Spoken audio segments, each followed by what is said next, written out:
So what we're going to do this morning is we're up against it. We want to get good, solid archaeological information. At the moment we've got features, but we haven't got dating evidence from them. We're not able to tell the community here anything more, really, than they knew in the first place. It's a big Iron Age site. All of you are in trenches that matter, and we've got a limited amount of time. So we're going to be putting a lot of pressure, and we're going to ask you to do a really strong, fast job on the digging that preserves and looks for datable material. That's critical. And we've gone through the trenches, and we want to check up you've got the labour and the ability to do it. What I'm going to do is hand over to Francis and Phil, who've done a tour of the trenches. We've been discussing this since about 5 o'clock this morning and late last night over a bottle of wine. So we need to check out all the details. You had some wine? Yeah, you went to bed. You were watching the football. Yeah. You've got to be on the ball, Phil, you know. Right. Do you want to go through the trenches, Francis? There's an approximate list, starting with one. And we want to know, have you got the labour? And we've got to get this done by about 5:30, 6 o'clock, and leave time for recording. So we've never had a 4th day on time team. I would like this not to be that shoe. Right, okay. Trench 1, the first one we opened, the one across the ditch. I went there. We reckon that looked pretty much finished, doesn't it, Matt? Half an hour for one person to tidy it up, and then I think recording has already started. Okay, excellent. Trench 2, that's the one in the middle of the site. That's the one that fills in. And Emily and Carrie, please, we'll finish those features off. That is definitely achievable. And I want to also, obviously there's that other feature that I've been digging, so we'll stick with that team. We'll knock that head on that trench on the head ASAP. Okay, so that's under control. Trench 3, which is the one Tracy's trench. Tracy's trench marquee.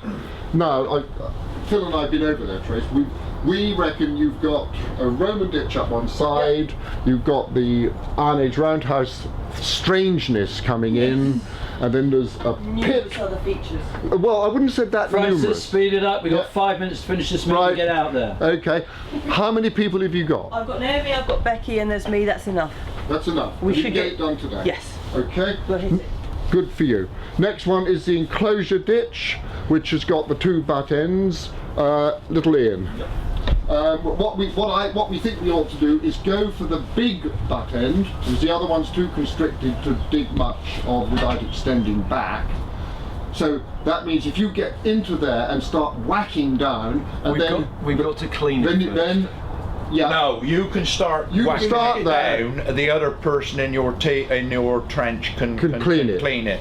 You are probably the most experienced excavator. Yeah, you in the go trench. down, Ian. Okay, but we won't do it otherwise. To finish that butt end, we need to start digging it straight off the thing. And we know the edge is well defined. We're going to see. You can't miss. It's not going to mess around. So it will be there. And if you do that, we'll get it done. Yeah.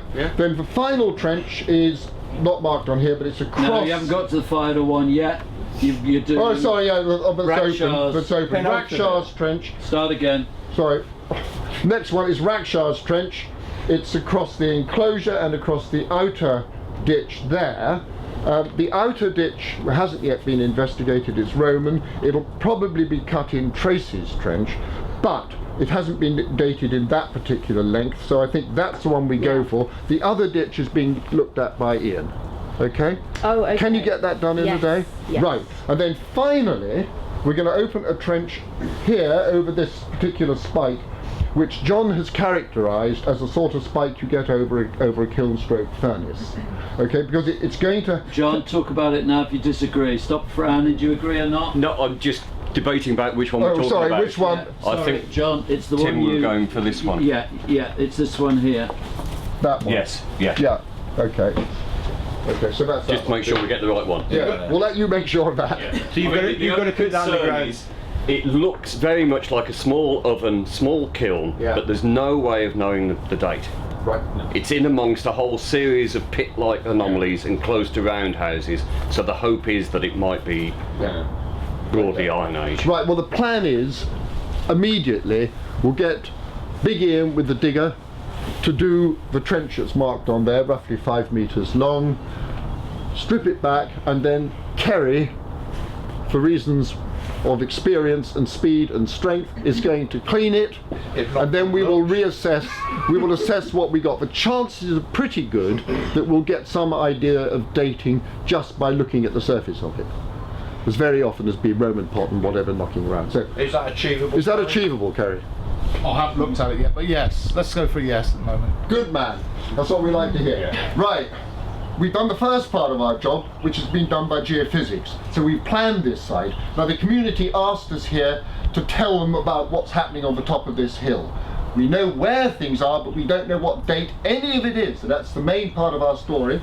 And I reckon we've got 5 hours to get out there and do it.